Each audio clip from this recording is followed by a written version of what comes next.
Today we have the 2016 Volvo XC90.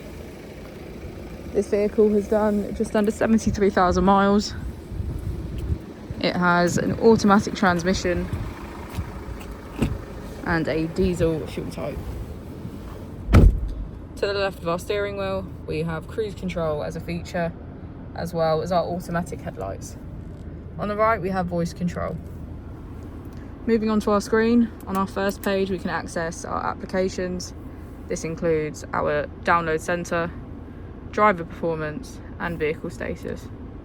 On the second page is our favorites, navigation, radio, smartphone integration, and our vehicle status.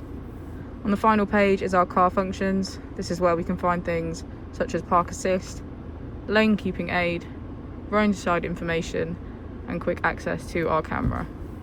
If we put the vehicle into reverse, we can see that it comes with our parking camera with parking sensors.